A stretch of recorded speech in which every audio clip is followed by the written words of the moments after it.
트럼프 대통령이 베네수엘라의 지상군 투입을 배제하지 않겠다는 입장을 냈습니다. 현지 시각 17일 트럼프 대통령은 베네수엘라에 대한 군사작전 가능성을 배제하지 않는다고 밝히면서 마두로 베네수엘라 대통령과 대화하겠다고 했습니다. 트럼프 행정부는 전날 미 해군의 최신의 항공모함 제럴드 알포드호를 주력으로 하는 항모전단을 베네수엘라 북쪽 연안인 카리브해에 배치하며 군사적 긴장이 고조되고 있는 상황입니다. 트럼프 대통령은 이날 백악관에서 열린 2026년 국제축구연맹 월드컵 태스크포스와 진행한 행사에서 취재진이 마두로 대통령과의 대화 가능성을 묻자 나는 아마도 그와 대화할 것이라며 나는 모든 이와 대화한다 답했습니다.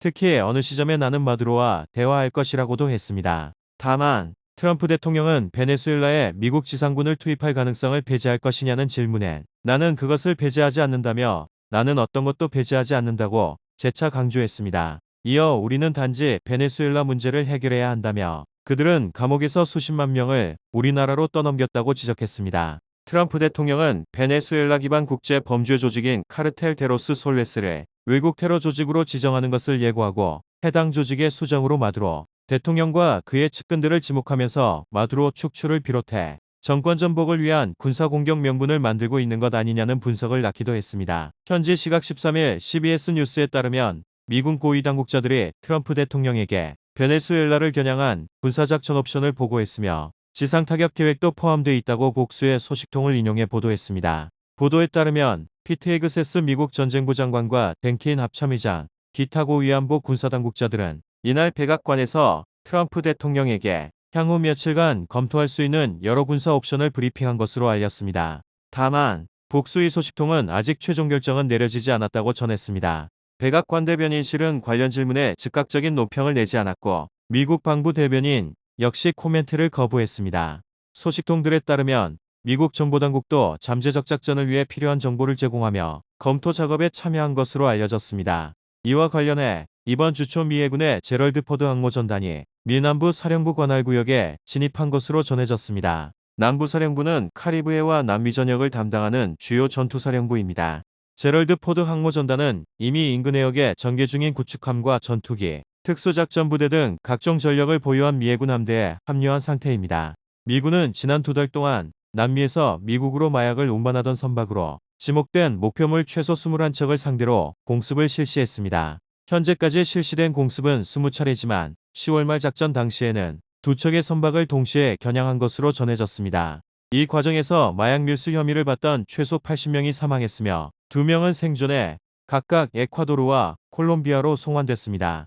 헤그세스 전쟁부 장관은 인디애나주 포트웨인에서 열린 국방 관련 회의에서 마약 밀매 조직을 겨냥한 트럼프 행정부의 공세를 강조했습니다. 헤그세스 장관은 해외 테러 조직에 주고 싶은 조언은 하나다라며 배에 오르지 말라고 경고하며 미국 국민을 중독시키는 마약을 운반하면서 우리가 당신이 지정 테러 조직 소속이라는 사실을 알고 있다면 당신이 해외 테러리스트이든 마약 밀매업자이든 상관없이 우리는 당신을 찾아낼 것이고 당신을 죽일 것이라고 말했습니다. 미군이 동태평양에서 마약 운반선으로 추정되는 선박의 공격을 감행했습니다. 현지 시각 10일 피트 헤그세스 전쟁부 장관은 X에서 어제 트럼프 대통령의 지시에 따라 2차례의 치명적인 공습이 지정 테러 단체가 운영하는 선박 2척을 상대로 이루어졌다고 밝혔습니다. 헤그세스 장관은 우리 정보당국은 이들 선박이 불법 마약 밀수와 관련됐고 마약을 운반하고 있었으며 동태평양에 알려진 마약 밀매 운송로를 따라 이동하고 있었다고 파악했다 했습니다. 이어 두 공습 모두 공해에서 이루어졌고 각 선박에는 3명의 남성 마약 테러리스트가 타고 있었다며 6명 전원 사살됐고 다친 미군은 없다고 밝혔습니다. 현재 트럼프 행정부는 마약 밀매를 차단하기 위해 베네수엘라 인근 카리브해에 군자산을 배치한 뒤 지난 9월부터 카리브해와 동태평양을 지나는 여러 선박 중 마약 운반선으로 추정되는 선박 격침에 나서고 있습니다. 베네수엘라 본토 공격 시사 수위도 올라가고 있습니다.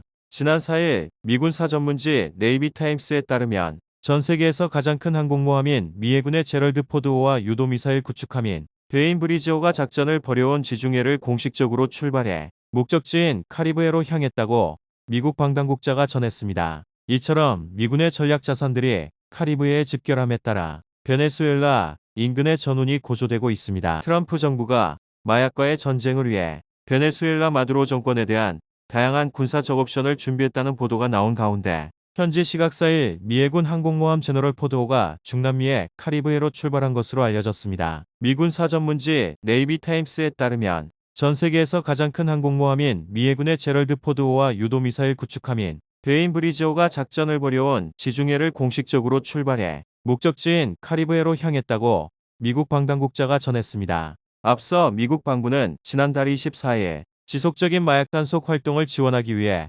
항공모함 제럴드 포드호와 소속 타격 전단을 남부사령부의 책임구역으로 파견할 것이라고 발표한 바 있습니다. 미군 남부사령부는 중남미 지역과 대부분의 카리브해 지역을 관할합니다. 미항모 제럴드 포드호의 타격 전단에는 베인브리지 등 구축함 5척이 포함되어 있지만 나머지 4척 이 구축함도 남부사령부 작전 지역에 합류할지는 불분명하다고 네이비타임스는 전했습니다. 트럼프 대통령은 취임 첫날인 지난 1월 20일 주요 마약 카르텔을 외국 테러 조직으로 지정하는 행정명령에 서명했고 군대의 무력을 사용할 수 있는 권한을 부여했습니다. 트럼프 정부는 마약 밀거래 차단을 위해 카리브해와 주변에 미군 병력을 배치해 현재 이 지역에는 이오지마호를 비롯해 모두 8척의 미군 함정이 활동하고 있습니다. 제럴드 포드호와 베인브리지호는 이달 중순쯤 카리브해에 도착할 것으로 예상됩니다. 앞서 미국 뉴욕타임스는 트럼프 행정부가 베네수엘라 마두로 대통령의 경호부대에 대한 공격과 유전 점령을 비롯한 베네수엘라를 상대로 한 다양한 군사적 옵션을 준비했다고 보도했습니다.